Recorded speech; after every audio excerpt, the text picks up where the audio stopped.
All right, wonderful people, welcome back to this wonderful channel where we bring you back-to-back update and information as it is hot. In case you have not joined our social media handle, what are you waiting for?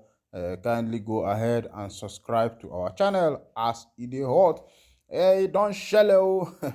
When I don't hear say Master Simon Ekpa don't give orders say in they give Oga Tinubu and him people 5 days to release Ohamadike, one of ndị Igbo, or if they no do am, say they go face the dance. Rough don dey o. You know say man when man speak, say man don't speak, because Ekpa na man wey be. I hear say as people like Oga Soludo hear that one, I hear say the man vamoose. I hear say the man wing. I hear say the man tuama. They say immediately Ekpa drop that information. Oh, say people like Soludo them, say they know they again. Oh, say they don't walangele. say they don't grigadala. Everybody don't wham. Everybody don't mia.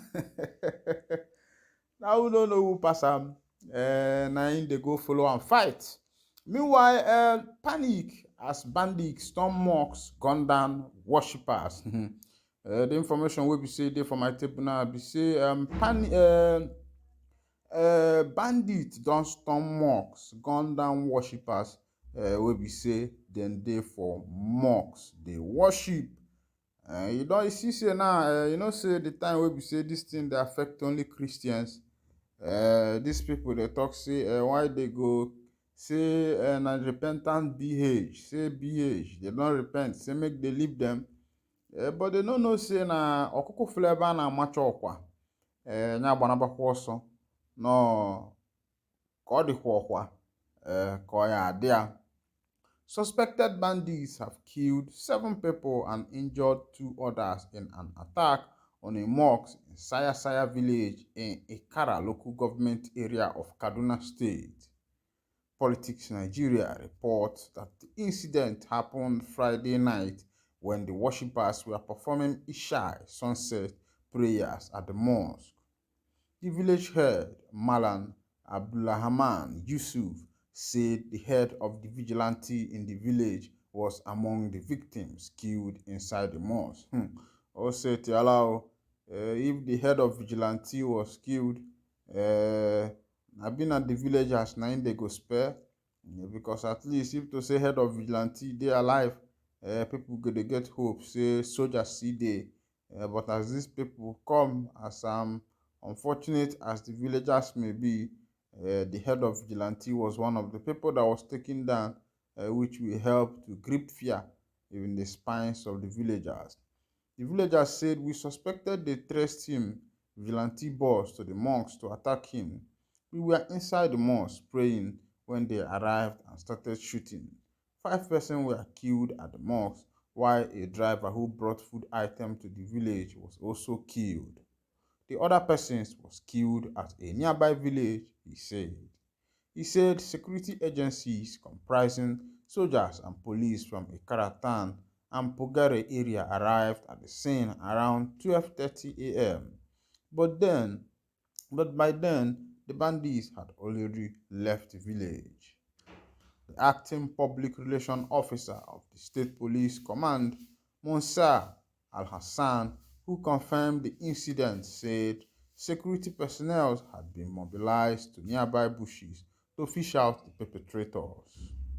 He urged the members of the public to always report suspicious movement within their communities to nearby security agencies at the right time. The attack is the latest in the series of attacks by the bandits in Kaduna State.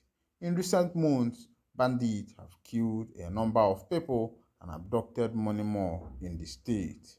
My people, when I don't see as it happen, but one thing where they vex me, where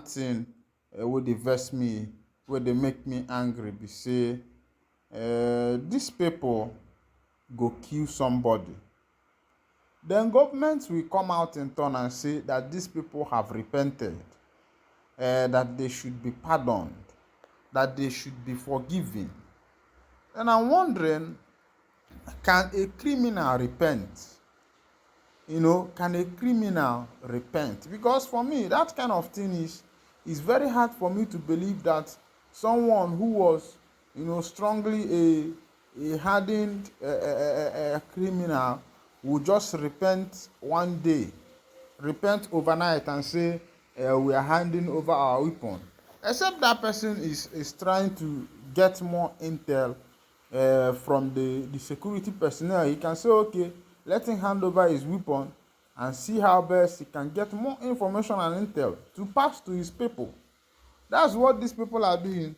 But I see the government of Nigeria, a government that negotiates with terrorists, a government that negotiates with bandits, a government that look at people who have, murdered so many people, who have sent so many people to judgment, and look at these people and say they have repented, we are forgiving them, and some of them even has been placed on salary.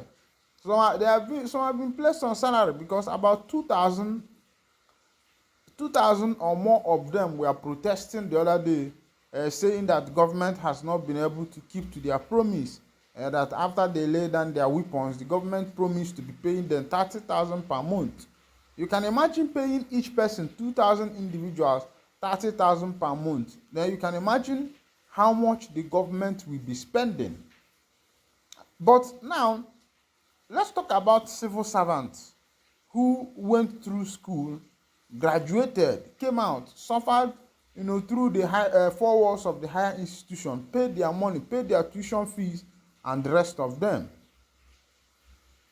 And these people ends up saying that you find out that some of them has not even gotten a job. Some of them has not even gotten a job. They have not even gotten work. And people like bandits who have destroyed people, maimed people, scatter village, people are now paying them. They are now being paid, what is it called? Money. They are now being paid a huge amount, 30,000 per month, in order to be able to feed themselves. Why not carry all these people inside prison? Because they have committed an offense. And government said that they will be forgiven. Meanwhile, I believe that government is not monopoly to wisdom. There can also be advice. There can also be given advice in order to know what they are doing. Now, I'm going to bring to you a news that will shock you. Then you will, if you hear this news, you will ask, why is Nigeria where it is? Why is Nigeria going backwards the way it is going backwards? Why is Nigeria a wealthy nation? A nation that God has blessed, and people that are inside are suffering. All the konya no simili wala akwa na emegene na akwa aka. Now, Nigeria pumping 1.67 million barrels of oil and condensates per day. This is what Nigeria pumps per day. And the people living in Nigeria are lacking fuel. Let's go to that information. Abuja, September 1st, Reuters. Nigeria is pumping 1.7 million barrels of oil and condensates per day, compared with just under 1 million barrels some months ago, due to security improvements in the producing Niger Delta region. The head of the state oil firm NNPC said on Friday. Mele Kyari, NNPC's group chief executive, said President Bola Tinubu has re-engineered the security approach. We've already seen very significant changes in our production environment. Africa's top oil producer recorded an average daily output of NGOIL equals to ECIL of 1.22 million barrels per day, and MPHD in the second quarter of 2023, the National Bureau of Statistics stated a week earlier. You can see, the kind of oil and condensate that Nigeria is generating, but Nigeria is still in shambles of poverty. Meanwhile, I'll be winding down the curtain here, and if this is your first time of joining us on this wonderful channel, kindly go on and subscribe, like, comment, share, and also remember to on your notification button.